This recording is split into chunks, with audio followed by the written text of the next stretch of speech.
नमस्कार दोस्तों, मैं सुरेंद्र खंडेला सोनी एजुकेशन में आपका स्वागत करता हूं। और दोस्तों, हम भारत की इस ज्योग्राफी की श्रृंखला में हमने एक क्लास पहले एक टॉपिक हमने पूरा कर लिया था। उस क्लासों में उसमें हमने किया था भारत का परिचय। ठीक है, एक पॉइंट हमने पिछली क्लासों में पूरा किया है। और उस टॉपिक के बाद में हम और भारत की ज्योग्राफी के दूसरे टॉपिक की ओर बढ़ते हैं। ठीक है, हमने क्या पढ़ा था? भारत का क्या पढ़ा था? हम पढ़ रहे भौतिक प्रदेश। ठीक है, उससे पहले हमने क्या पढ़ा था? भारत का परिचय पढ़ा था। ठीक है, ये बात आप ध्यान रखेंगे। भारत का परिचय हमने पढ़ लिया था और अब ज्योग्राफी का हम दूसरा पॉइंट पढ़ने जा रहे हैं। भारत के भौतिक प्रदेश पढ़ेंगे आज। ठीक है, एक यूनिट हमने क्लियर कर ली थी और अब भौतिक प्रदेशों की ओर चलते हैं। और देखिए, मैंने पहले कहा था कि ज्योग्राफी हम प्रत्येक टॉपिक को पॉइंट वाइज पढ़ेंगे, वहाँ तोड़ के पढ़ेंगे टुकड़ों में। तो देखिए, इसके सामने भौतिक प्रदेशों के सामने हमारे पास पहले परिभाषा आई है, यानी भौतिक प्रदेश क्या है। देखिए, एक बात ध्यान रखेंगे आप, भौतिक प्रदेश क्या है तो आप थोड़ा सा ध्यान रखेंगे। भौतिक प्रदेश में देखिए, एक तो प्रदेश सांस्कृतिक प्रदेश होता है। भौतिक प्रदेश क्या है, मैं ये बता दूं आपको कि जो भौतिक प्रदेश है एक प्राकृत है। क्या है? प्राकृत है, प्राकृतिक क्षेत्र है। भौतिक प्रदेश है, प्राकृतिक क्षेत्र है। जबकि एक होता है सांस्कृतिक प्रदेश। सांस्कृतिक प्रदेश की मैं बात करूं, सांस्कृतिक प्रदेश का निर्माण किसी मानव के द्वारा किया जाता है। मानव निर्मित सांस्कृतिक प्रदेश होते हैं, वो मानव निर्मित होते हैं।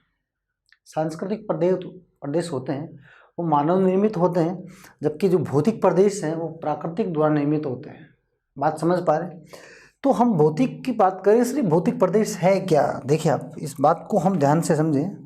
तो ये भौतिक प्रदेश क्या है, तो आप ध्यान से समझे। भौतिक क्या है ये बात आप समझेंगे। भौतिक क्या है, ठीक है। तो भौतिक क्या है इस बात को देखिए आप। भौतिक में हम किस किस को शामिल करेंगे? जैसे पठार है, ठीक है, पहाड़ियाँ, ठीक है, मैदान, ठीक है, खनिज क्षेत्र,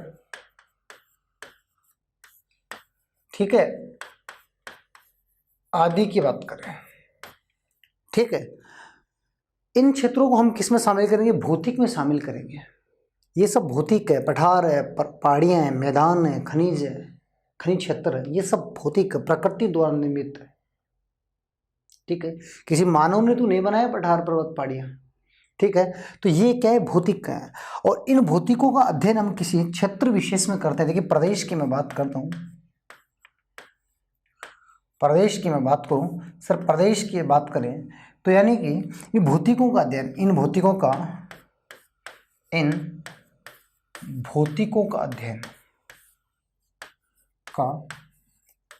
अध्ययन किसी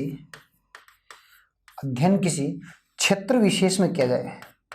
क्षेत्र विशेष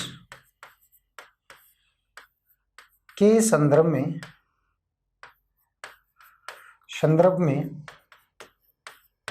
किया जाए, किस संदर्भ में किया जाए तो क्या कहलाते हैं? प्रदेश कहलाते हैं। क्या कहलाते हैं? प्रदेश कहलाते हैं। मेरे कहने का मतलब आप समझने की कोशिश करें कि मैं बता रहा हूँ कि पठार, पहाड़ियाँ, मैदान और जो खनिज है, इनका अध्ययन हम किसी क्षेत्र विशेष में करें। मतलब क्षेत्र विशेष का मतलब क्या है? मैं ये बोलूँ आपको, उदाहरण देखिए आप, मैं ये समझाना जा रहा हूँ, आप इधर देखिए, आप कॉन्सेप्ट समझिए। आप, मैं ऑस्ट्रेलिया की बात कर रहा हूँ, ध्यान से समझिए आप। अगर मैं बोलूँ कि ऑस्ट्रेलिया के पठारों का अध्ययन करते हैं, अगर ऑस्ट्रेलिया के पठारों का अध्ययन करते हैं, जो पठार है वो क्या है? ये पठार हैं, ये क्या है? आप बोलोगे सर ये भौतिक है, ये पठार है, ये क्या है? भौतिक है। लेकिन इन पठारों का अध्ययन कहाँ किया जा रहा है? किन पठारों का अध्ययन किया जा रहा है? तो आप बताएंगे सर ये ऑस्ट्रेलिया के पठारों का अध्ययन किया जाता है। तो इसका मतलब ये जो पठार है ऑस्ट्रेलिया के भौतिक स्वरूप में आएंगे। ये जो पठार है ये ऑस्ट्रेलिया का भौतिक प्रदेश है। तो जिनका अध्ययन किसी क्षेत्र विशेष में किया जाए वो उन्हीं के प्रदेश बन जाएंगे। ठीक है, जैसे हम बात करें जयपुर की पहाड़ियों की मैं बात करूँ तो वो जयपुर के भौतिक प्रदेश का हिस्सा है। ठीक है, बात समझ पा रहे हो? यानी इनका अध्ययन, किनका अध्ययन? पठार, पहाड़ियां, मैदान, खनिज क्षेत्र, इन सब का अध्ययन, बात समझ पा रहे हो? इनका अध्ययन मैं किसी क्षेत्र विशेष में करूं, क्षेत्र विशेष का मैंने उदाहरण दे दिया, तो किसी क्षेत्र विशेष में जब इनका अध्ययन किया जाता है तो वो क्षेत्र क्या कहलाता है? उनके लिए ये प्रदेश का काम करता है। तो ठीक है, तो हम भौतिकों का अध्ययन करेंगे और किसी क्षेत्र विशेष में कर रहे हैं, तो हम राजस्थान के संदर्भ में किया था हमने। जब राजस्थान की ज्योग्राफी हम राजस्थान के संदर्भ में करते हैं तो राजस्थान के भौतिक प्रदेश हो गए, और इन्हीं क्षेत्रों का मैं अध्ययन भारत के संदर्भ में जब कर रहा हूँ तो ये भारत के भौतिक प्रदेश का हिस्सा हो गए। बात समझ पा रहे हैं? तो भौतिक क्या है और प्रदेश क्या है? भौतिकों का अध्ययन ही क्या है? प्रदेश है। और भौतिक प्रदेश किसी प्रकृति के द्वारा निर्मित है। देखिए, भौतिक प्रदेश प्रकृति द्वारा निर्मित है, जबकि सांस्कृतिक प्रदेश मानव द्वारा निर्मित है।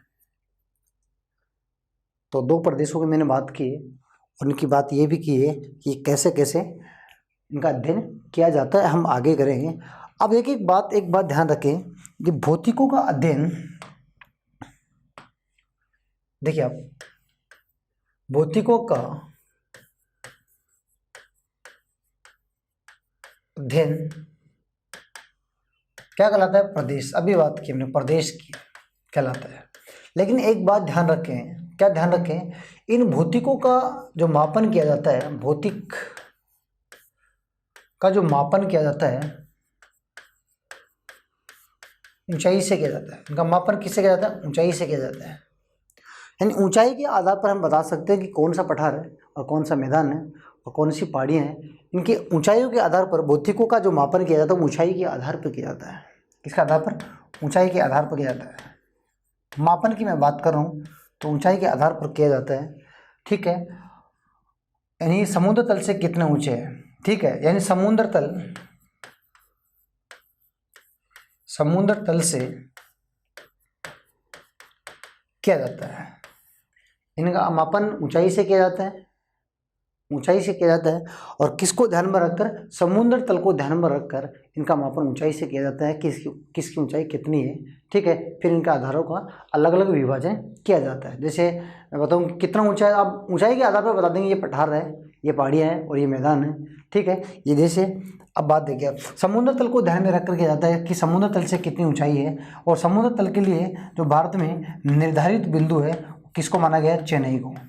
तो चेन्नई से कितनी ऊंचाई पर है, यानी समुद्र तल से कितनी ऊंचाई पर है, ये कह सकते हो आप। यानी समुद्र तल से जो तल माना गया है, जो आधार बिंदु माना गया है, वो चेन्नई को माना गया है। और इनका मापन किससे किया जाता है? ऊंचाई से किया जाता है। ठीक है, तो अब कैसे ऊंचाई से किया जाता है ये थोड़ा सा आप कॉन्सेप्ट क्लियर कर लीजिए। देखिए आप कैसे किया जाता है, आप बताएंगे सर कैसे किया जाता है। देखिए आप, 300 मीटर की मैं बात करूं, फिर मैं 600 मीटर की बात करूं, ध्यान से देखिए आप, मैं 300 मीटर की बात करूं, 600 मीटर की बात करूं, फिर मैं 900 मीटर की बात करूं, ध्यान से देखिए आप, फिर मैं 2700 मीटर की बात करूं। ठीक है, और फिर उससे ऊपर की बात करें, 2700 मीटर से अबोव की मैं बात करूं, 2700 मीटर से ऊपर की मैं बात करूं, तो इनका आधार देखिए आप, इनसे बता सकते हो आप कि देखिए आप 300 मीटर की ऊंचाई तक क्या कराएंगे? मैदान कहलाएंगे, मैदान कहलाएंगे, ये पहाड़ियाँ कहलाएंगी। ठीक है, मैदान, ये पठार कहलाएंगे, और ये पहाड़ियाँ और ये पहाड़ और ये पर्वत कहलाएंगे। अब आप देख लीजिए, आराम से देख लीजिए, 300 मीटर तक की ऊंचाई भूकक्ष। ठीक है, भूकक्ष की मैं बात कर रहा हूँ, भूमि के कक्ष से अगर 300 मीटर ऊंचाई के क्षेत्र है, ठीक है, वो मैदान तक आते हैं। 300 मीटर ऊंचाई तक क्या है? मैदान है। बांगर का भाग है या किसी खादर का भाग है, लेकिन खादर का भाग नीचा होता है, बांगर का भाग ऊंचा होता है। तो मैदान, और पठारों की मैं बात करूँ तो 300 से ऊपर वाले अबव वो पठार आते हैं, लेकिन कहाँ तक आएंगे? 600 तक। फिर 900 तक आए तो पहाड़ियाँ, फिर 900 से अबव यानी 2700 तक आए तो पठार, और 2700 से अबव हो तो क्या है? तो आप बताएंगे सर वो पर्वत है। तो ये क्षेत्र इनका देखिए, मैंने ऊंचाई से इनका मापन किया है। इनका मापन कैसे किया हमने? ऊंचाई से किया है। इनका मापन किससे किया है? ऊंचाई से किया है, ऊंचाई से किया है। और किसको ध्यान में रख के किया है? तो समुद्र तल से, समुद्र तल को आधार मानकर मैंने इनका मापन ऊंचाई से किया है। ये बात आप ध्यान रखेंगे। तो भौतिक प्रदेशों का मापन किसे किया जाता है? ऊंचाई से। किसको ध्यान में रखकर? समुद्र तल को ध्यान में रखकर, जिसका बिंदु आधार बिंदु भारत में चेन्नई को बताया गया है। आप समझ पा रहे होंगे, तो मैंने इसका मापन किया है, ठीक है। तो आप समझे होंगे कि भौतिक क्या और प्रदेश क्या, इनका मापन कैसे किया जाता है और किसको आधार मानकर किया जाता है। तो ये तो एक बेसिक कॉन्सेप्ट था कि भौतिक प्रदेश क्या है। अब मैं आगे चलता हूँ भौतिक प्रदेशों में। तो आगे वाले क्षेत्रों में देखिए उचावच, ये पॉइंट भी बहुत काम का पॉइंट है। तो आप ध्यान रखेंगे भौतिक प्रदेशों का आधार बिंदु क्या है। तो आप बताइए भौतिक प्रदेशों का आधार है वो उचावच है। देखिए भौतिक प्रदेशों का मापन किससे किया जाता है? ऊंचाई से। लेकिन भौतिक प्रदेशों का आधार क्या है? देखिए दूसरा क्वेश्चन मेरा आधार का है। भौतिक प्रदेशों का आधार क्या है? देखिए भौतिक प्रदेशों का आधार क्या है? भौतिक प्रदेशों का आधार क्या है? तो भौतिक प्रदेशों का आधार क्या है? उचावच है। तो आप बताएंगे सर उचावच है। भौतिक प्रदेशों का आधार क्या है? उचावच है। ये बात भी आप ध्यान रखेंगे। भौतिक प्रदेशों का आधार क्या है? ऊंचावच है। ये बात ध्यान रखेंगे। अब आप ध्यान रखेंगे ऊंचावचों को मैं बताऊं कि पृथ्वी पर प्रथम प्रकार के ऊंचावच कौन से होते हैं। प्रथम प्रकार के ऊंचावच कौन से होते हैं और ऊंचावच क्या होता है मैं ये भी बता देता हूँ। द्वितीय प्रकार के कौन से होते हैं ये भी आप ध्यान रखेंगे। द्वितीय प्रकार के ऊंचावच कौन से होते हैं, ठीक है। और आप ध्यान रखेंगे तृतीय प्रकार के ऊंचावच कौन से होते हैं। बात समझ पा रहे हैं? ये बात है। तो आप ध्यान रखेंगे सर पृथ्वी पर, देखिए आप एक बात ध्यान रखेंगे, तीसरे प्रकार के ऊंचावच, ये देखिए आप,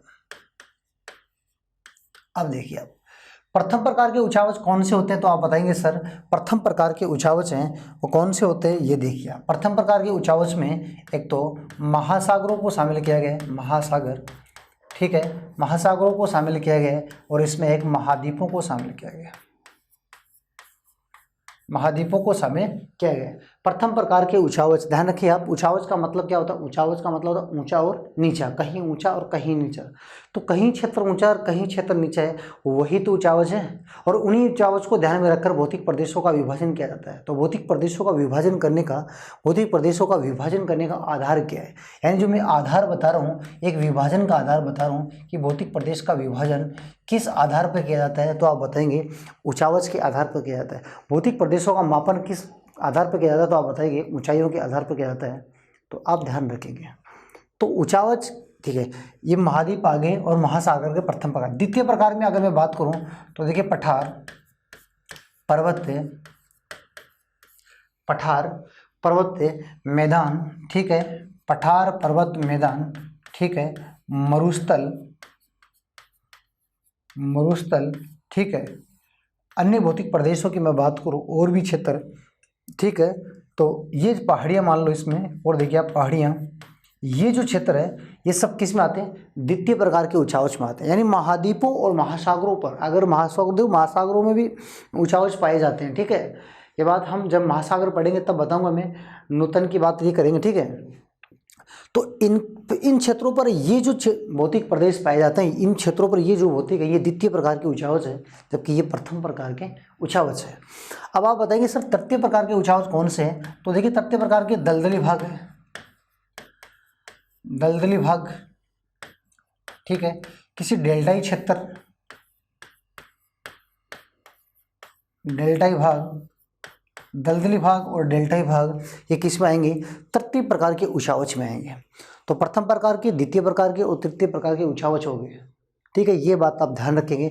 ऊंचावच का मतलब क्या होता है तो आप बताएंगे सर ऊंचावच का अर्थ होता है कहीं ऊंचा, यानी ऊंचा व नीचा। बात समझ पा रहे? ऊंचा व नीचा क्षेत्र क्या कहलाता है? ऊंचावच कहलाता है। तो आप समझ पाए होंगे तीन प्रकार के ऊंचावच कौन कौन से होते हैं और भौतिकों को बांटने का आधार क्या होता है, विभाजन करने का आधार क्या होता है? ऊंचावच होता है। ये नॉर्मल कॉन्सेप्ट आप ध्यान रखेंगे, भौतिक प्रदेश क्या होते हैं, ऊंचावच क्या होते हैं, ठीक है। अब इनका हम अध्ययन करेंगे, ठीक है। ये क्वेश्चन ध्यान रखेंगे, आधार वाला ये क्वेश्चन आ सकता है, ठीक है। और ये आया हुआ क्वेश्चन है कि इनका बांटने का आधार क्या होता है, वहाँ अलग अलग ऑप्शन मिलेंगे तो आप ऊंचावच करेंगे, ठीक है, भौतिक प्रदेशों का। तो अब मैं आगे चलता हूँ। तो देखिए आप तीसरे पॉइंट की ओर चलें, भारत के भौतिक प्रदेशों में तीसरे पॉइंट की ओर चलते हैं और तीसरा पॉइंट आपके सामने है, क्या है, भारत के भौतिक प्रदेशों का विभाजन है। देखिए भौतिक प्रदेशों का विभाजन ऊंचावचों के आधार पर किया जाता है, ये मैंने बता दिया। और ऊंचावच 3 प्रकार के होते हैं। लेकिन देखिए सुविधा की दृष्टि से अगर बात करें कि भौतिक प्रदेश, अगर मैं भारत के भौतिक प्रदेशों की मैं बात करूं तो सुविधा की दृष्टि से आप 4 प्रकार के भौतिक स्वरूप पढ़ सकते हैं। कुछ गाइडों में आपके 4 प्रकार के मिलेंगे, कुछ में आपको 5 मिलेंगे, कुछ 6 मिलेंगे। तो आप सुविधा की दृष्टि से कितने प्रकार के पढ़ सकते हैं। लेकिन मुख्य रूप से अगर मैं बात करूं, मुख्य रूप से अगर पढ़े सुविधा की दृष्टि से, तो आप भारत के भौतिक प्रदेश कितने भागों में पढ़ेंगे, 6 भागों में। कितने भागों में पढ़ेंगे, 6 भाग पढ़ेंगे भारत के भौतिक प्रदेश। ठीक है, ये बात आप ध्यान रखेंगे, भारत के भौतिक प्रदेश 6 भागों में पढ़ेंगे। तो अब भारत के 6 भौतिक प्रदेश हम पढ़ेंगे। कौन कौन से भौतिक प्रदेश हैं भारत के, यानी ऊंचावचों के आधार पर भारत को कैसे बांटा गया है। तो देखिए आप, अब मैं बात 6 भौतिक प्रदेशों की कर रहा हूँ, तो आप ध्यान से देखिए। मैं ऊपर वाले क्षेत्र की बात कर रहा हूँ। ये जो क्षेत्र है, ये जो क्षेत्र है, ये जो भाग है, ये क्या है, नंबर 1 की मैं बात करूँ, ये उत्तरी पर्वतीय प्रदेश, यानी मैं कह सकता हूँ हिमालय की बात हो रही है। उत्तरी पर्वतीय प्रदेश इनको पढ़ेंगे। ये उत्तर पर्वतीय प्रदेश को हिमालय पढ़ेंगे, और हिमालय को हम डिटेल से पढ़ेंगे। मैं एक बार आपको इनका भौतिक स्वरूप का विभाजन बता दूं, तो नंबर 1 हो गया। अब नंबर 2 की बात करें सर, नंबर 2 देखिए आप, ध्यान से देखिए आप। नंबर 2 की मैं बात करूं तो आप बताएंगे सर, देखिए आप, नंबर 2 की मैं बात करूं तो आप बताएंगे कि देखिए ये अरावली है। एक बात ध्यान रखेंगे आप, ये अरावली है, ठीक है, और ये विंध्याचल है, ये विंध्याचल है। ध्यान से देखिए आप, ये अरावली और ये विंध्याचल, मैं लिख देता हूं, ये विंध्याचल है, विंध्याचल पर्वत है। बात समझ पा रहे हैं। और ये जो है, ये क्या है, राजस्थान में अरावली है, अरावली है। मुख्य रूप से इसका विस्तार राजस्थान में है, बाकी इसका विस्तार गुजरात से लेकर दिल्ली तक है। ठीक है, ये बात हमने पढ़ ली है राजस्थान ज्योग्राफी में। भारत की ज्योग्राफी में इनका नाम पढ़ाएंगे इनको, ठीक है। तो अब आप ध्यान से देखिए, मैं अरावली और विंध्याचल की जब बात कर रहा हूँ, तो आप ध्यान से देखिए हम किसकी बात करेंगे। तो देखिए आप, अब आपको एक बात ध्यान रखनी है, ये देखिए आप, ये क्षेत्र देखिए आप ध्यान से देखिए। अरावली के पूर्वी भाग में और विंध्याचल के उत्तरी भाग में, ध्यान से देखिए आप, और हिमालय के पूर्वी भाग में पूर्वी घाट पर, ठीक है, पूर्वी घाट पर ये जो एक क्षेत्र है जो आपको दिखाई दे रहा है, ये क्षेत्र ध्यान से देखिए आप, ये जो क्षेत्र मैंने लिखा है, ये ध्यान से देखिए, यहाँ ये क्षेत्र दिख रहा है अरावली के पूर्वी भाग में, विंध्याचल के उत्तरी भाग में और हिमालय के दक्षिण भाग में और पूर्वी घाट तक ये जो क्षेत्र है, ये है उत्तर का विशाल मैदान जो नदियों द्वारा निर्मित है। यानी हिमालय से नदियाँ आती है, देखिए हिमालय से नदियाँ आती है, ठीक है, इस मैदान में, और विंध्याचल से नदियाँ जाती है। कहने का मतलब मध्यवर्ती भारत से यहाँ नदियाँ जाती हैं, उत्तरी भारत से नदियाँ आती है, और पूर्वी भारत से, पश्चिम भारत से नदियाँ आती हैं।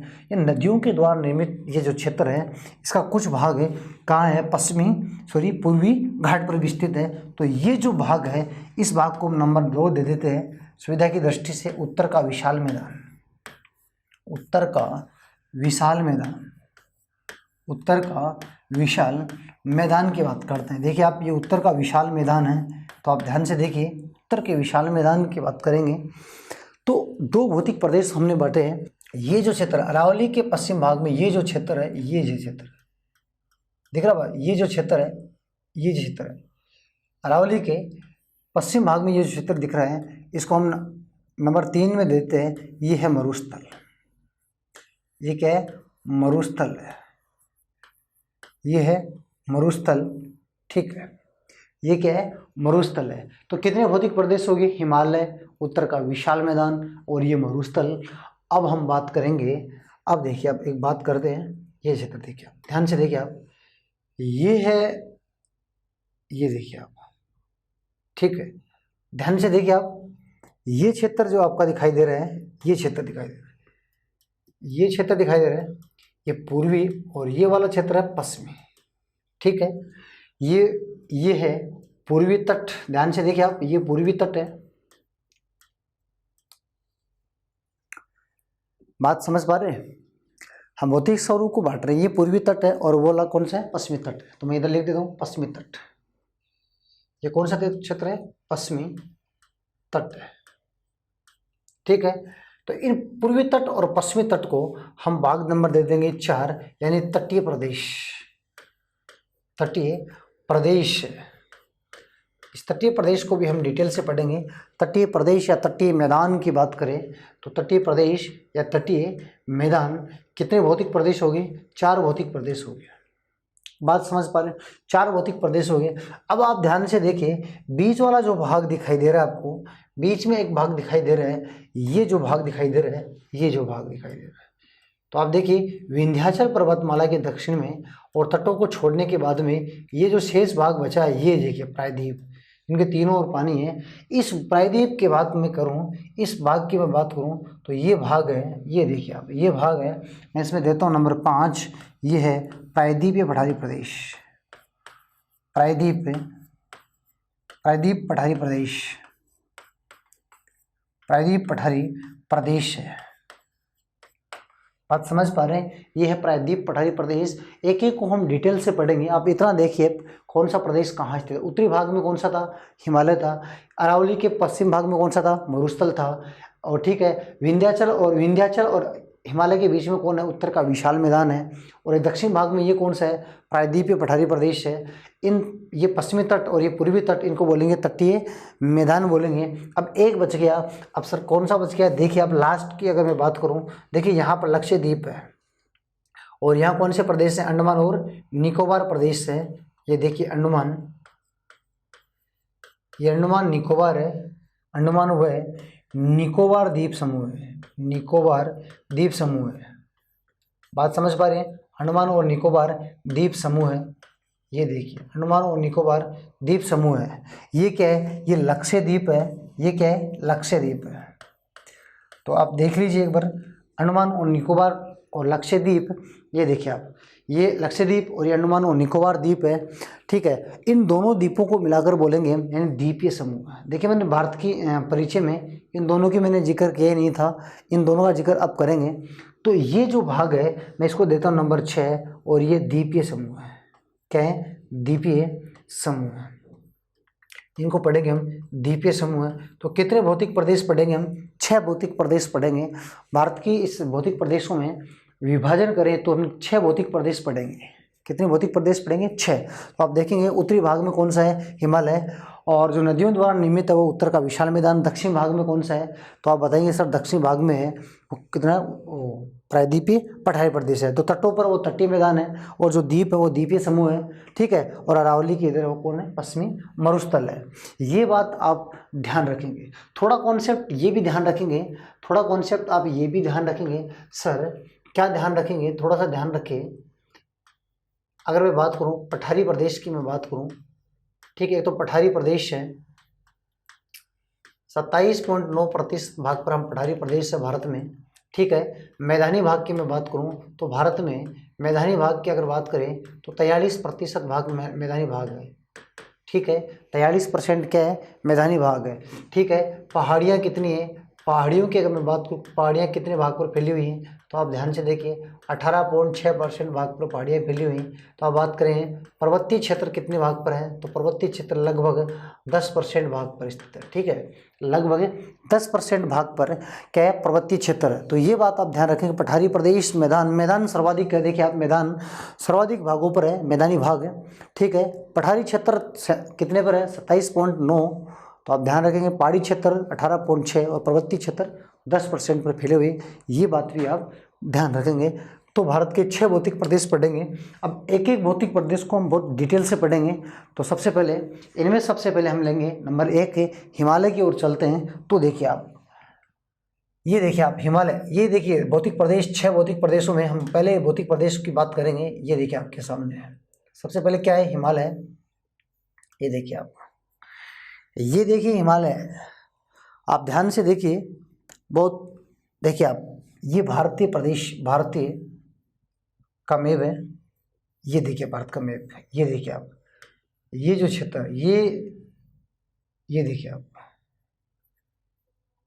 ये देखिए आप, ये भारत का मैप है और आपको दिखाई दे रहा है इस भारत के उत्तरी पर्वतीय प्रदेश में ये जो भाग आपको दिखाई दे रहा है ये पूरा भाग क्या है, हिमालय है।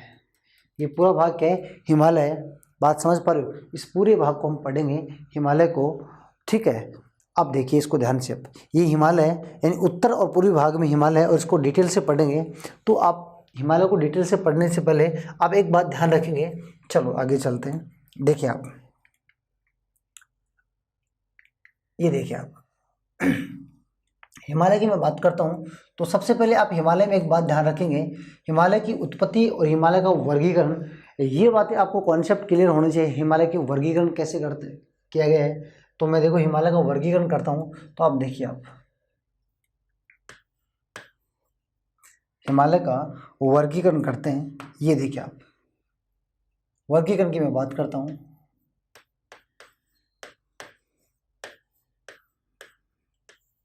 हिमालय का वर्गीकरण करते हैं, ठीक है। अब बात करें सर हिमालय का वर्गीकरण, देखिए एक तो हिमालय का वर्गीकरण कैसे किया गया है, तो आप ध्यान रखेंगे, एक तो उत्पत्ति के आधार पर किया गया है। उत्पत्ति के आधार पर हिमालय का वर्गीकरण, ठीक है। हिमालय का वर्गीकरण एक तो उत्पत्ति के आधार पर किया गया है, ठीक है। एक क्या किया गया है, नदियों के आधार पर, नदियों या प्रादेशिक, नदियों या प्रादेशिक आधार पर, नदियों या प्रादेशिक आधार पर हिमालय का वर्गीकरण किया गया है, ठीक है। हिमालय का वर्गीकरण नदियों के आधार पर किया गया है और एक किया गया उत्पत्ति के आधार पर, ये ध्यान रखेंगे आप। तो आप एक बात इनमें मैं यहाँ बता देता हूँ कि हिमालय उत्पत्ति के आधार पर हिमालय हम चार पढ़ेंगे। उत्पत्ति के आधार पर कितने पढ़ेंगे, 4 प्रकार से हम हिमालय पढ़ेंगे। नंबर 1 पढ़ेंगे हम ट्रांस हिमालय, नंबर 1 क्या पढ़ेंगे, ट्रांस हिमालय, नंबर 1 पढ़ेंगे ट्रांस हिमालय, ठीक है। नंबर 2 पढ़ेंगे हम, देखिए आप, नंबर 2 पढ़ेंगे महान हिमालय, महान हिमालय, ठीक है। नंबर 3 पढ़ेंगे हम लघु हिमालय और नंबर 4 पढ़ेंगे शिवालिक हिमालय,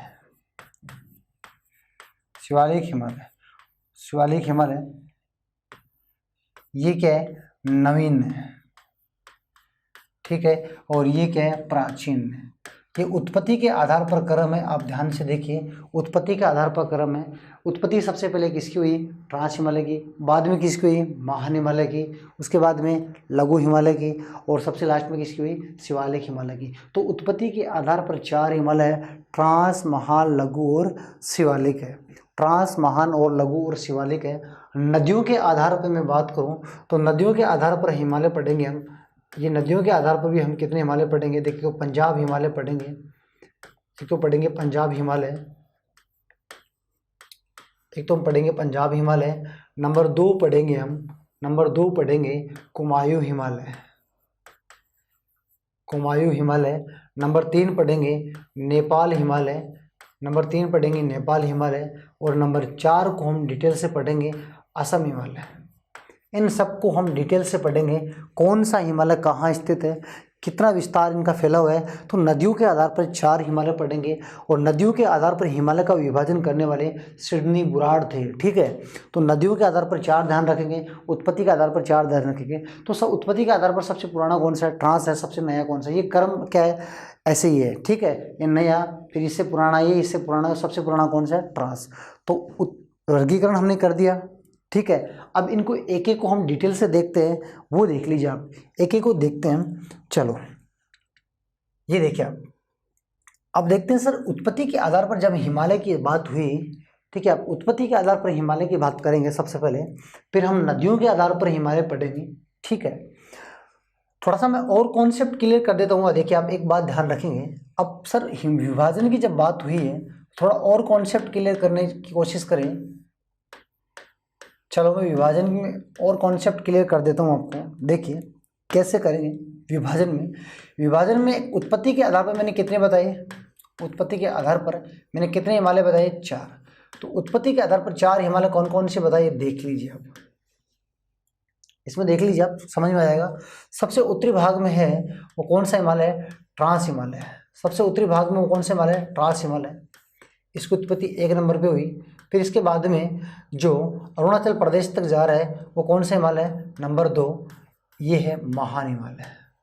महान हिमालय जिसे ग्रेट हिमालय, हिमाद्री हिमालय के नाम से भी जाना जाता है। तो ये नंबर 2, यानी ट्रांस के दक्षिण भाग में कौन सा हिमालय है? महान हिमालय है।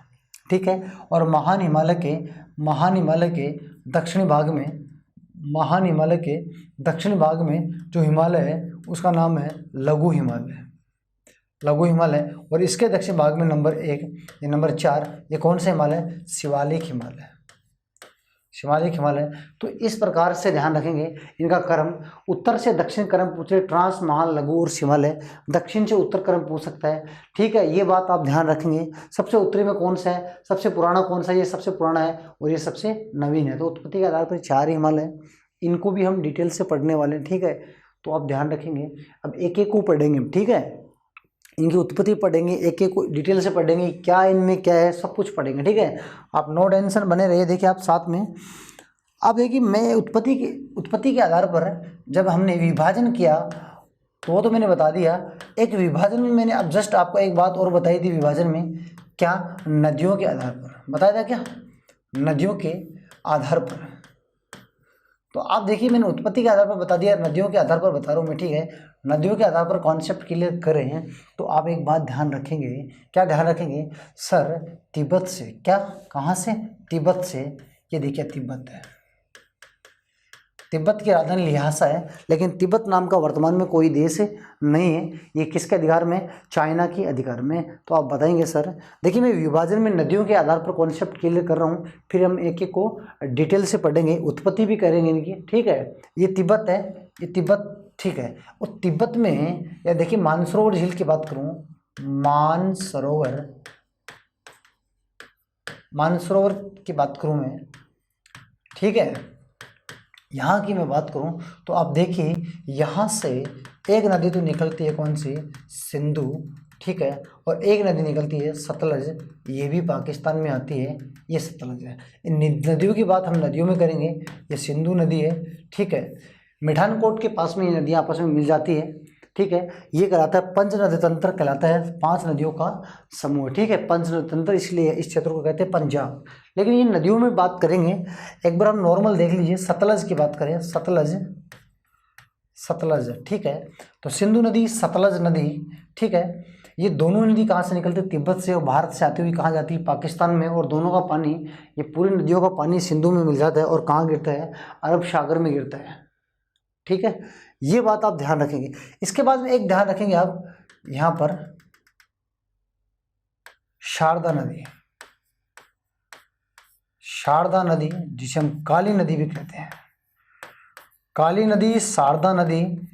ठीक है, और इसी नदी को उत्तर प्रदेश में अयोध्या, देखिए इसी नदी पर स्थित है। सरयू इसी को कहते हैं। ठीक है, शारदा और काली नदी को उत्तर प्रदेश में क्या कहते हैं? सरयू कहते हैं, जिस पर अयोध्या स्थित है, अयोध्या। ठीक है, ये कहाँ से निकलती है? उत्तर प्रदेश के पास में, यहाँ से निकलती है उत्तर प्रदेश में। और फिर मैं बात करूँ सिक्किम और पश्चिम बंगाल वाली सीमा से एक नदी निकलती है, उस नदी का नाम क्या है? तीस्ता नदी। इसके बाद में हम बात करेंगे, ये भारत और बांग्लादेश के बीच में विवादित है। सभी नदियों की बात बाद में करेंगे। ठीक है, और इसी तिब्बत से, यहीं से एक नदी वो निकलती है और ये असम, अरुणाचल प्रदेश में जाती हुई, और ये बांग्लादेश से कहाँ गिर जाती है? बंगाल की खाड़ी में गिर जाती है। इस नदी का नाम है ब्रह्मपुत्र। इस नदी का नाम क्या है? ब्रह्मपुत्र नदी है। ठीक है, ये राक्षस ताल झील से निकलती है, राक्षस ताल। ठीक है, ये तो मैंने थोड़ा सा नॉर्मल कॉन्सेप्ट बताया कि कौन सी नदी कहाँ से आ रही है, कौन सी नदी है। बाकी आपको ध्यान नहीं रखना, नदियों में पढ़ेंगे कि सहायक नदी, इन पे कौन से बांध है, कौन सी परियोजना है, सभी डिटेल से पढ़ेंगे। तो एक बार आप देख लीजिए, नदियों के आधार पर हिमालय की हम बात कर रहे हैं। तो अब मैं नदियों के आधार पर हिमालय बताने जा रहा हूँ। तो आप देखिए यहाँ एक हिमालय है। ठीक है, एक हिमालय यहाँ पर है। ठीक है, एक हिमालय यहाँ पर ए, मैं एक हिमालय इन दोनों नदियों के बीच में बी, एक हिमालय इन दोनों नदियों के बीच में सी, और एक हिमालय यहाँ पर है, उसका नाम क्या है? डी। अब आप देख लीजिए ABCD, मैं 4 हिमालय लिख रहा हूँ। नंबर 1 की मैं बात करूँ तो आप बताएंगे सर पंजाब हिमालय। कौन सा हिमालय? पंजाब हिमालय। नंबर में बी की बात करूं तो नंबर बी देखिए आप, कौन सा हिमालय? कुमायूं हिमालय। नंबर बी कौन सा है? कुमायूं हिमालय। कुमायूं हिमालय। नंबर सी की मैं बात करूं तो कौन सा हिमालय? नेपाल हिमालय। और नंबर डी की मैं बात करूं तो कौन सा हिमालय है? तो देखिए आप नंबर डी में देखिए आप असम हिमालय। नंबर डी की मैं बात करूं तो कौन सा हिमालय? असम हिमालय। बात समझ पा रहे हैं? असम हिमालय, ये 4 हिमालय है। तो कौन कौन सी नदियों के बीच में? डायरेक्ट क्वेश्चन आता है, कौन सा नदियों के आधार पर कौन कुमायूं हिमालय कौन सी नदियों के बीच में है? तो देखिए ध्यान से देखिए आप, सिंधु सतलज के बीच में कौन है? पंजाब हिमालय। ठीक है, इसे कश्मीर हिमालय के नाम से भी जाना जाता है। ठीक है, पंजाब हिमालय, कश्मीर हिमालय। बी की मैं बात करूँ, सतलज और शारदा के बीच में कौन सा है? कुमायूं हिमालय। शारदा और तीस्ता के बीच में कौन सा है? नेपाल हिमालय। और तीस्ता और ब्रह्मपुत्र के बीच में कौन सा है? तो आप बताएंगे सर असम हिमालय। बात समझ पा रहे हैं? तो नदियों के आधार पर हिमालय ये है, और उत्पत्ति के आधार पर 4, दोनों में 4 भाग है। अब एक एक हम डिटेल से पढ़ते हैं।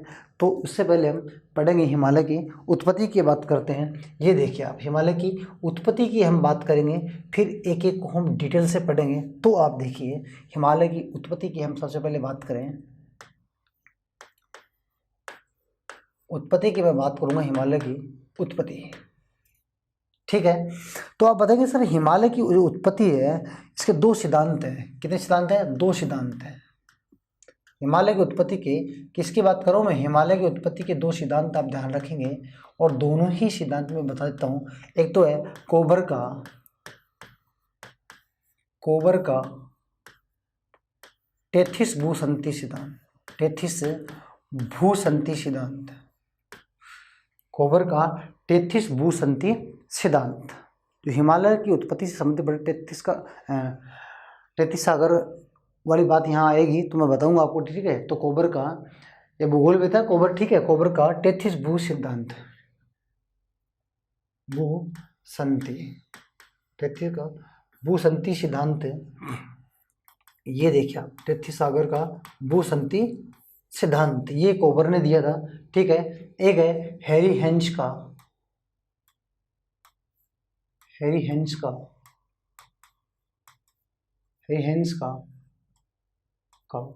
प्लेट विवर्ती सिद्धांत।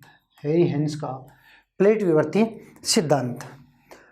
तो ये दोनों क्या कहते हैं हिमालय की उत्पत्ति के बारे में, इन दोनों की बात हम डिटेल से करते हैं। तो प्लेट विवर्ती सिद्धांत, हैरी हेंज का प्लेट विवर्तित सिद्धांत,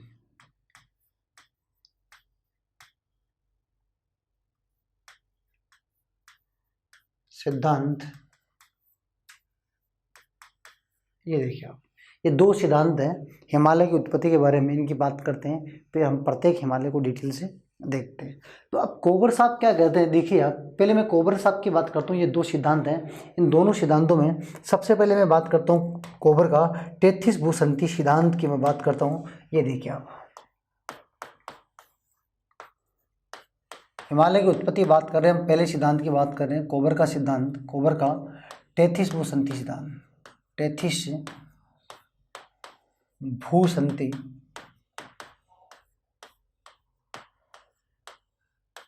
सिद्धांत, ये क्या कहता है, ये सिद्धांत क्या कहता है वो देख लीजिए आप।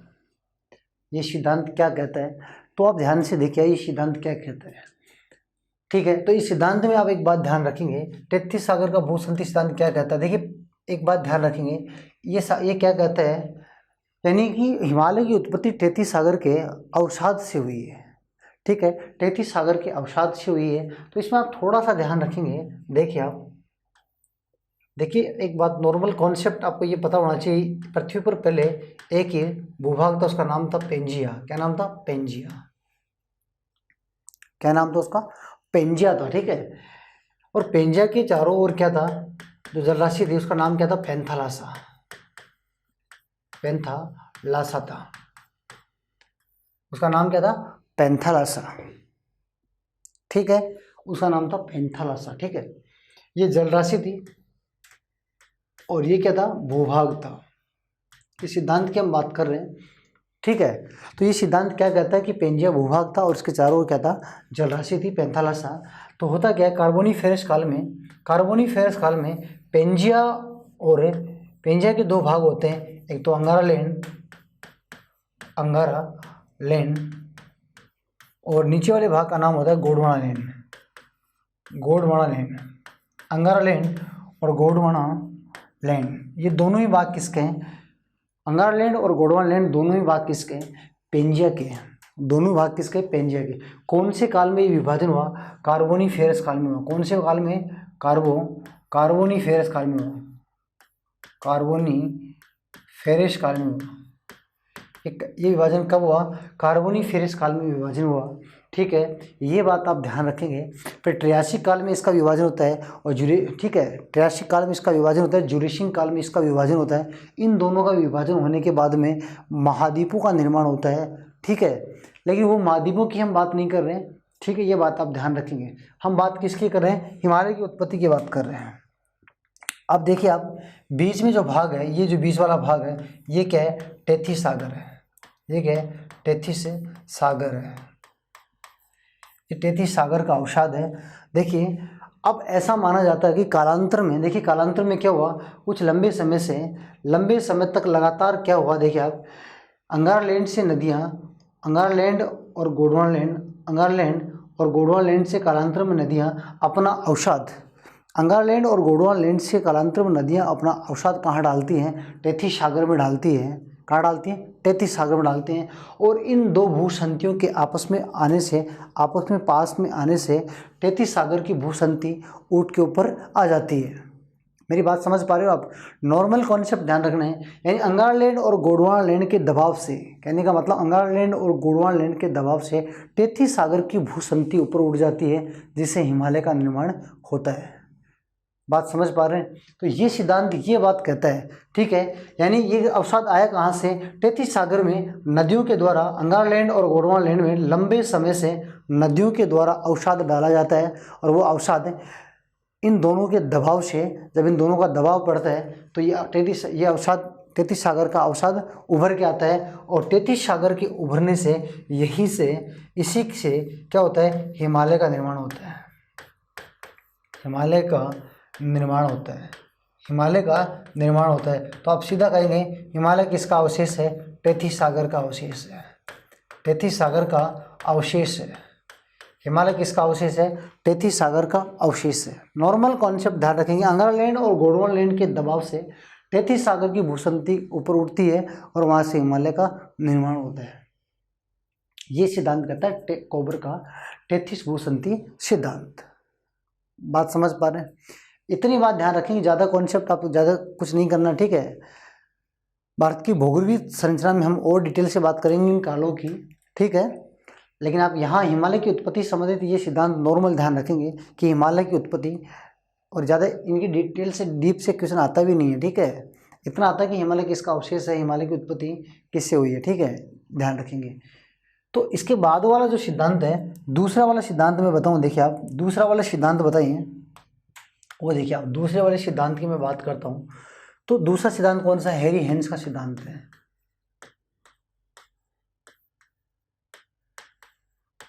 हैरी हेंस का प्लेट विवर्तनिक सिद्धांत की मैं बात करूँ, प्लेट विवर्तनिक सिद्धांत की मैं बात करूँ, हैरी हेंस का प्लेट विवर्तनिक सिद्धांत, ये सिद्धांत क्या कहता है? तो ये सिद्धांत ये कहता है, कहने का मतलब इस सिद्धांत की बात करें तो ये सिद्धांत ये कहता है कि अफ्रीका महाद्वीप है। देखिए आप, ये अफ्रीका महाद्वीप है, ध्यान से देखिए आप, ये अफ्रीका महाद्वीप है।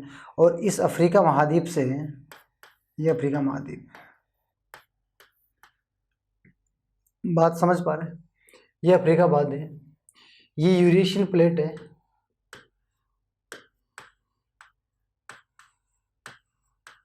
यूरेशियन प्लेट है, जिस पर वर्तमान में कौन है? चाइना। ठीक है, इस सिद्धांत की हम बात करें, ये अफ्रीका महाद्वीप में। ठीक है, और भारत का जो दक्षिणी भाग है, देखिए आप, ये सिद्धांत क्या कहता है? आप ध्यान से देखिए आप, ये सिद्धांत ये कहता है, ये जो भाग है, ठीक है, ये सिद्धांत क्या कहता है? आप ध्यान से देखिए आप, ये था टेथीस सागर। ये क्या था? टेथीस सागर।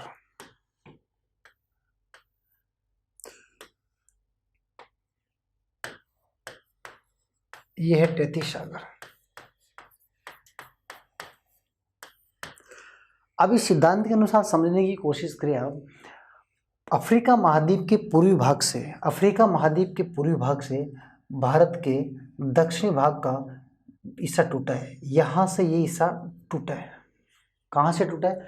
यहाँ से टूटा है। कौन सा भाग टूटा है? दक्षिणी भाग भारत का। कौन सा भाग? दक्षिणी भाग, यानी भारत का प्रायद्वीपीय जो भाग है, भारत का प्रायद्वीप जो भाग है, प्रायद्वीप जो पठारी भाग है, प्रायद्वीप पठारी भाग, प्रायद्वीपीय पठारी भाग है, यहाँ से टूटा है। जो प्रायद्वीपीय जो पठारी भाग है या प्रायद्वीपीय भाग है, ये यहाँ से टूटा है। फिर ये कालांतर में धीरे धीरे, ठीक है, धीरे धीरे देखिए आप, धीरे धीरे ये किधर गति कर रहा है? उत्तर पश्चिमी ओर गति कर रहा है। वर्तमान में ये चल रहा है और वर्तमान में भी गति कर रहा है। फिर धीरे धीरे और आगे चलता है, कालांतर में ये धीरे धीरे और आगे चलता है और यूँ चलता है, गति कर रहा है। यानी ये टुकड़ा कैसे गति कर रहा है? देखिए आप ध्यान से देखिए आप, ये अफ्रीका से टूटा है, दक्षिणी भाग, भारत का दक्षिणी भाग अफ्रीका से टूटा है और किधर गति कर रहा है? उत्तर पूर्वी की ओर गति कर रहा है। आज भी भारत जो जिस प्लेट पर स्थित है वो कमज़ोर प्लेट है, ठीक है। ये इंडो ऑस्ट्रेलिया प्लेट है, यानी भारतीय प्लेट है, ये कमज़ोर प्लेट है। और ये यूरेशियन प्लेट क्या है? मजबूत प्लेट है, ठीक है। ये प्लेट इस प्लेट के नीचे जा रही है, ठीक है। ये मजबूत प्लेट है और ये कमज़ोर प्लेट है, ये इसके नीचे जा रही है। आज भी भारत का हिस्सा यूरेशियन प्लेट के नीचे जा रहा है। उत्तर, अब बोलेंगे सर उत्तर और पूर्व की ओर जा रहा है, ठीक है, उत्तर पूर्व की ओर गति कर रहा है। कौन? ये भाग। और फिर क्या हुआ? कालांतर में नदियाँ, यहाँ से देखिए आप, कालांतर में नदियाँ, ये क्या है? नदियाँ हैं। नदियाँ अपना अवसाद कहाँ डाल रही हैं? नदियाँ अवसाद डाल रही हैं, कहाँ पर डाल रही हैं? नदियाँ कहाँ डाल रही हैं अवसाद? तैतीस सागर में डाल रही हैं। यहाँ से जो नदियाँ आएंगी वो भी कहाँ से नदी डालती हैं? ये नदियाँ देखिए यहाँ, ये भी क्या है? नदियाँ अपना अवसाद कहाँ डाल रही हैं? तैतीस सागर में डालती हैं। तो ये भाग कालांतर में इसके नीचे धीरे धीरे आगे कई कालखंडों तक आगे चलता है, खिसकता है, फिर ठीक है, और उत्तरी पूर्वी ओर चलता रहता है। और नदियाँ अपना अवसाद कहाँ डालती हैं? तैतीस सागर में डालती है। यूँ चलता है स्थिति, ठीक है। और एक टाइम ऐसा आता है ये प्लेट और ये प्लेट आपस, इन दोनों के प्लेट के दबाव से, इन दोनों के प्लेट के दबाव से यहाँ पर, इन दोनों के प्लेट के दबाव से यहाँ पर, ये देखिए आप, इस भाग पर क्या होता है? दबाव से अवसाद आता है, तैतीस सागर का अवसाद बाहर आता है।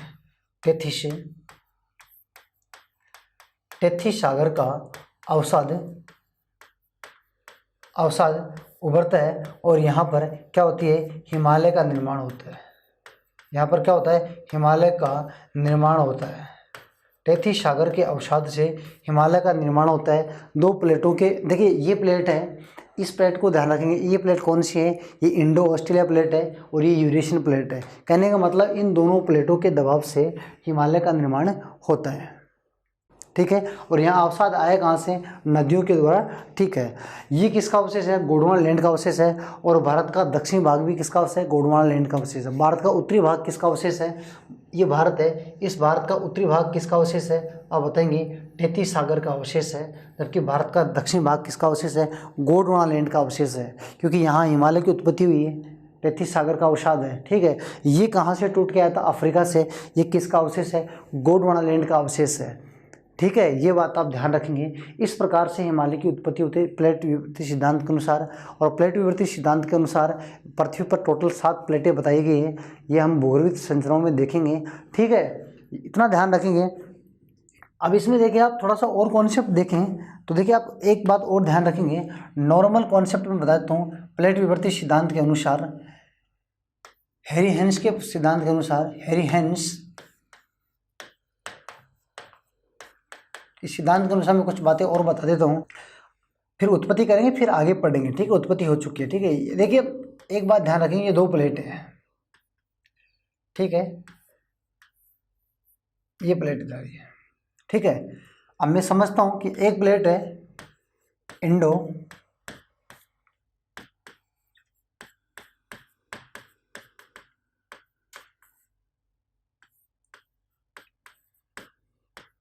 ऑस्ट्रेलियाई प्लेट, इसे हम भारतीय प्लेट भी कहते हैं। भारतीय प्लेट की बात करूँ मैं, एक प्लेट तो ये है, ठीक है। और एक प्लेट हमारे पास कौन सी है? यूरेशियन प्लेट है,